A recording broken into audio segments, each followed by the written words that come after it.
おばあちゃんが言っていた。天の道を行き、すべてを司る男。変身 Cast off, crash off, change, beetle. Hello, everyone. Welcome to the Rider Time podcast here on the Morphin Network. And yes, today is April 3rd. And y'all know what that means. It's Rider Day.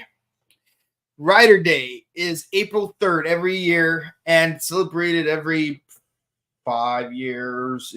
But, you know, I celebrate Rider Day every day because 1971 on April 3rd was the day Kamen Rider first aired on Japanese television. And if not for that show, I wouldn't be here discussing one of not the best seasons, but of the greatest shows of all time, which is Kamen Rider. And yes, today we are discussing Kamen Rider Gotchard episode 29, Cries of the Nine-Tailed Village. Actually, you know, I had to fix the I had to fix the title of the episode because those moments where you have to use the Japanese word and then they make an anagram of it, it gets kind of hard to make a translated title because it won't translate us correctly, or at least it will go over people's heads. So like the word naita means to cry, and then when you rearrange the letters, I just added some words in there just to make it more translatable. Hey, could be worse. At least I'm not the Fox Box, because then I'd be just complaining nonstop, or rather, I'd be constantly making nonstop fun of certain characters for smelling bad, even though they're actually the best character in their season of their show. But we're not here to talk about that. We're here to talk about Kamen Rider Gotchard. But yes, I do have some Kamen Rider gear in order to commemorate, the fact that it is Rider Day. Obviously, I got my Skits, I got my Desire driver with me because, it's a Kitsune themed episode, or more, Kitsune themed episode. So yeah, Gotchard is back, sort of, kind of, not really. But sticking to the theme, I do have the I did reattach Geetz's ID core and his iconic Magnum raised buckle because that's his shtick. But I have the Kabuto Zector attached because I'm a Kamen Rider Kabuto kind of guy. I mean, it is in my name, so naturally. But because it is Kamen Rider Gotchard as an episode, yes, I do have my Gotchard driver on me, minus the cards because I put the cards elsewhere for safekeeping. But yes, you've got the touch, you've got the power, yeah. But yeah, Gotchard is not as fun of a season as Geetz's. But I will say this, 20 days from today, Kamen Rider Geets will be out on Blu-ray worldwide. So I hope you guys pre-ordered your copy when you had the chance. Thank you, Shout Factory. And I hope to see you guys real soon in August, that sort of thing. So good to see that and whatnot. So now that all the formalities of Rider Day being out of the way, let's get to the meat and bones of this. I was right. It was a Kitsune. Last week I did say, hey, I'm pretty sure the amalgam in this episode is going to be a nine-tailed fox because such a card does exist, and Range's village has a fox spirit. So I thought, wouldn't it be weird if the fox spirit became amalgam? I almost hate myself for how right I am, and yet here I am being obscenely right. It is a it is a nine-tailed fox amalgam because the apparently the fox spirit of the village is real, and it turned into amalgam. How? It's not made clear. You'd think, oh, Atropos did it because she's there and she's in the village, but no, she's not. Because even when Rene confronts her about it, she's like, "What? What? No, what incidents? I didn't turn anyone into a Malcolm. What are you talking about? I thought we were friends. You know what? I hate you, Rene. I'm out of here. Peace." And I'm pretty sure the repercussions of that awkward exchange won't bite Rene in the butt next episode. But yeah, it is what it is. But I will say this: one complaint I used to have with the CQ Vampire 2-part episode is how part 2 did not really feel like it was a Renge focused episode.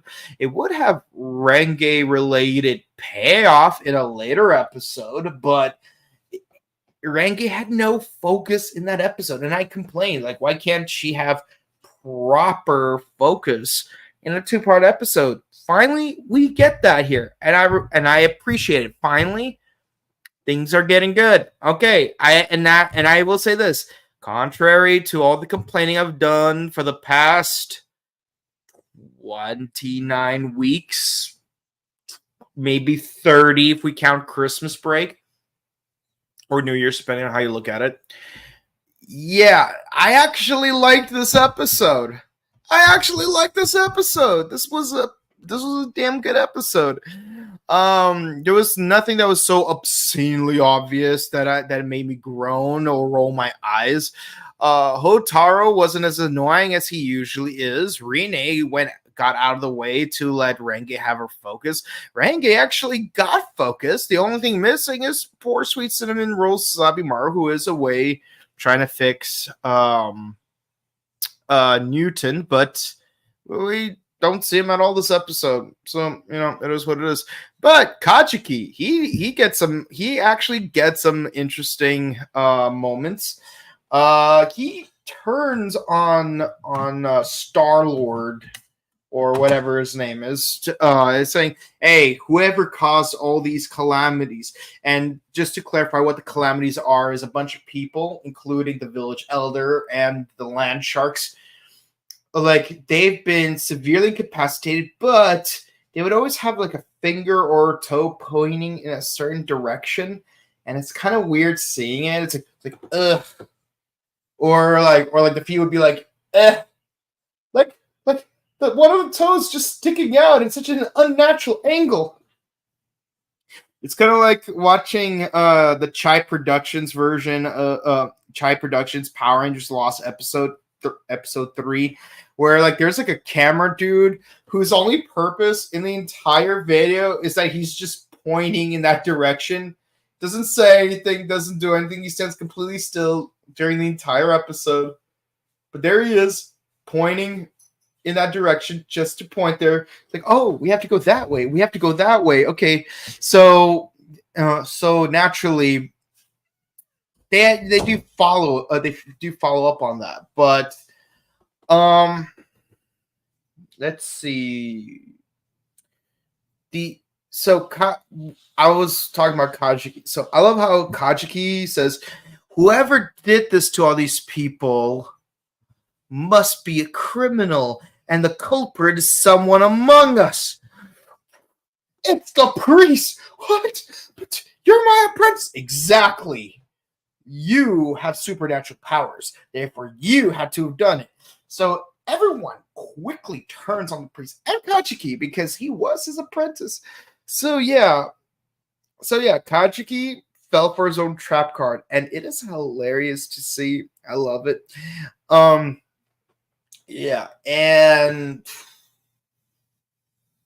yeah, but they also get incapacitated with their fingers pointing in a certain direction. We do find out Renge used to be a crybaby, and she was adorable.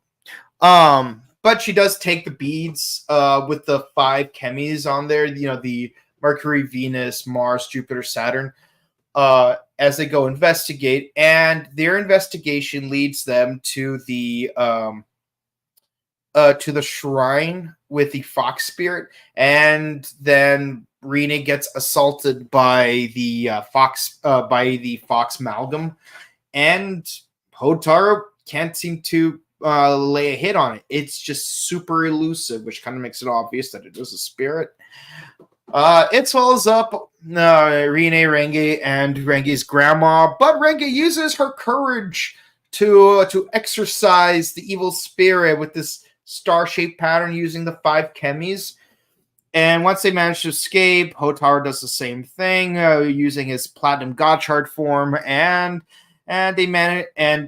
by using his rider kick, he manages to create a hole against a mountain that causes a geyser to spew out. Turns out there's a hidden hot spring, and everyone has concluded that the fox spirit deliberately turned into amalgam in order to guide Gotchard into releasing the hot spring. That is very elaborate, but raises a lot of questions. But also, well, that ends well. This would increase tourism, so everyone can go home safely, and everyone's happy. And while the priest is upset that like his rosaries lost their chemi powers, he under Kajuki's inspiration decides to become an occult detective, a spirit detective, if you will. Hai Arutaja Naito. So here's my question. Isn't amalgam supposed to be drawn to human malice? How is it that a benevolent spirit turned into amalgam? And when it does, how does it stay benevolent such that, like, oh, I want you to beat me up so that you would cause good things to happen to people? Yeah. Look, man, I said I love this episode. I didn't say it was perfect, okay? I do like the fact that in this one episode, in this 2-part episode, we got 7 new chemis added to the team. Obviously, I'm not going to count Mars because they already had Mars, but they got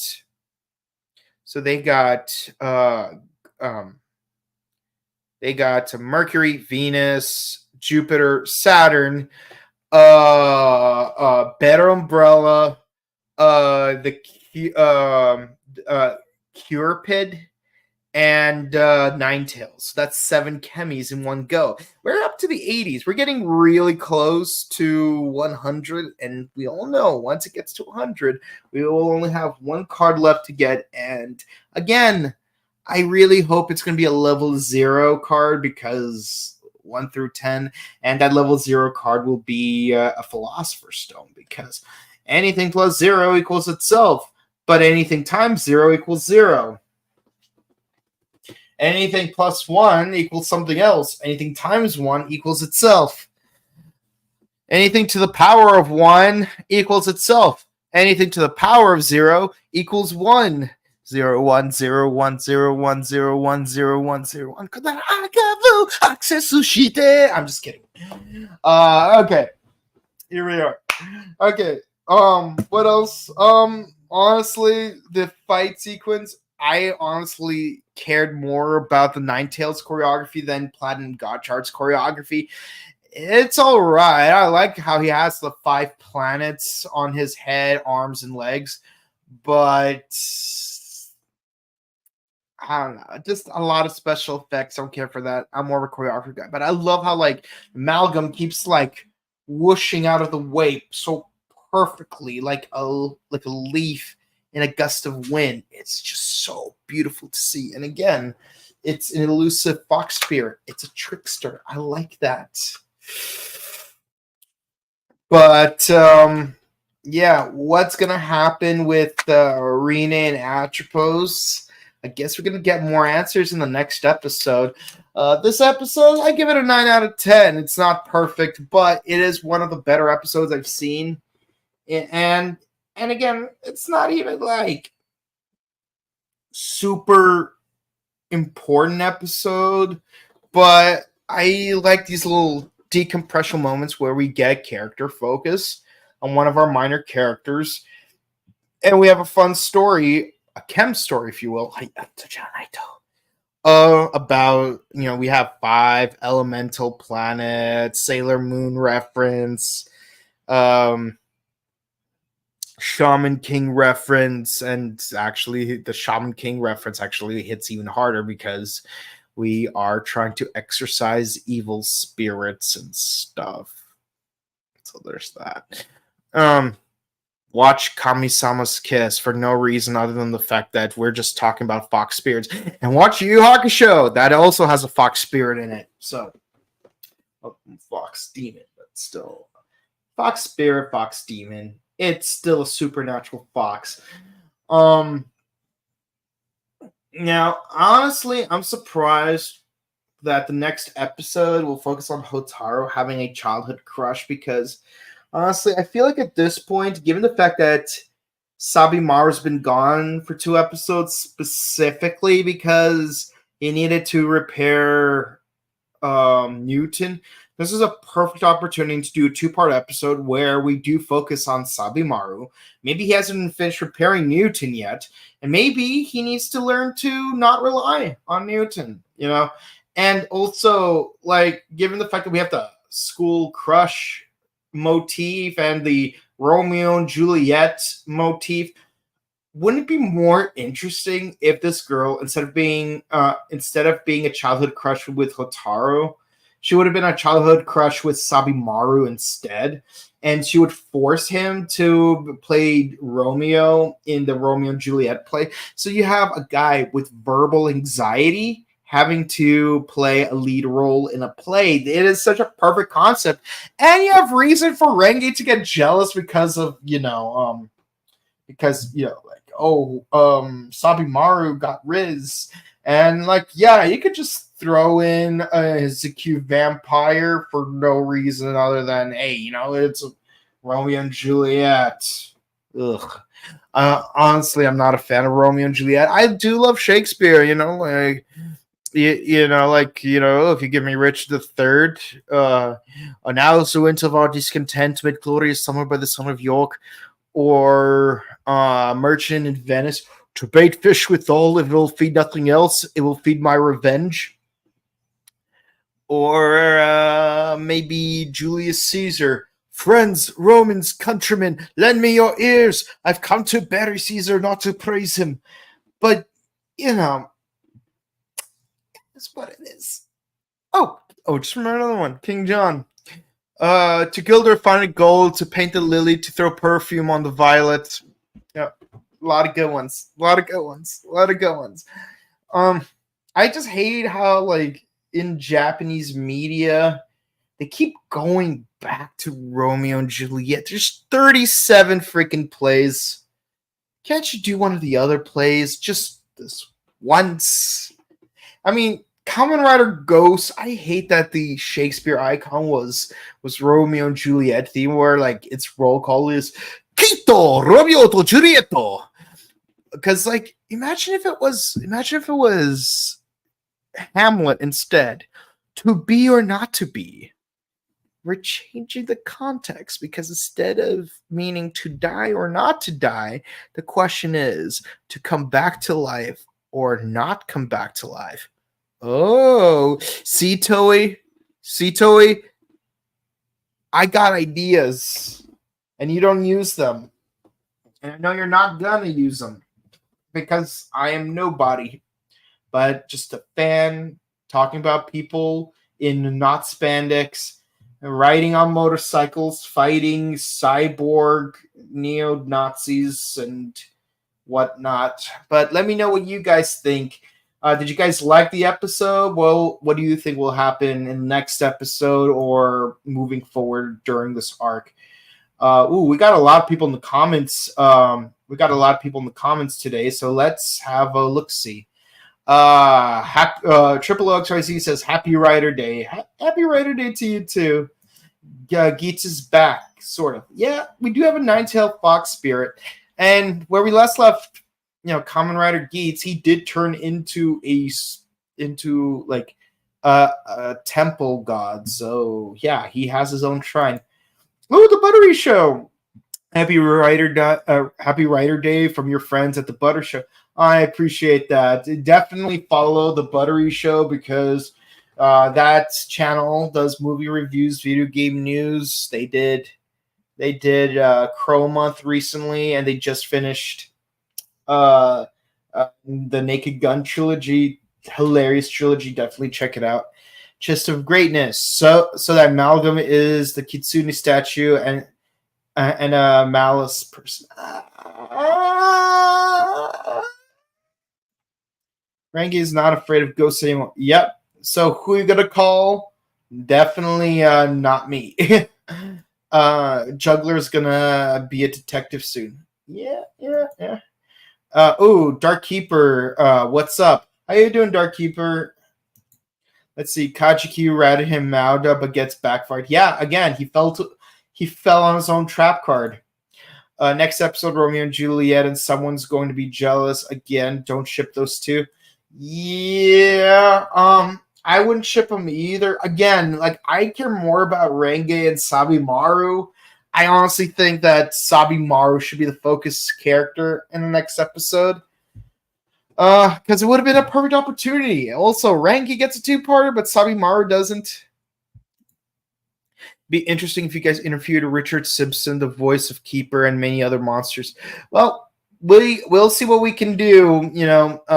When we, if we manage to book him, you'll be the first to know amongst all our fans because we will try to let you guys know as soon as we possibly can whenever we book an interview. And then finally, Mike Brogdon says, "Miss you guys." Oh, thank you. That is so sweet. And that's it for the Rider Time podcast. Thank you guys so much for watching. Please be sure to comment, like, and subscribe to us on YouTube, Facebook, Twitter, Instagram. Ding the bell icon to stay notified for our latest videos. And please be sure to share our videos because it helps us out with the algorithms. We do Ultraman Tiga on Mondays, Kamen Rider Gotchard on Wednesdays, Bakuagi Sentai Boom Boomger on Thursdays, and Kamen Rider Kiva on Sundays. Also, this past Monday, in honor of April Fool's Day, we did a retrospective on the American adaptation of Dynaman, brought to you by Night Flight. So definitely check out our discussion of that. It was really fun. And I already plugged the Buttery Show. Check out that channel. The Crow, Naked Gun. Watch our discussions of those. They both have Fred Ward in common, so just don't go running off on a white Bronco. And if you want to find my personal content, you can find me on Instagram at Boken_Kabuto and on Twitch at twitch.tv/BokenKabuto. With all that said, guys, thank you guys so much for watching. Stay safe, stay hydrated, update emergency kits, hug your loved ones, and we will see you all next time. Goodbye.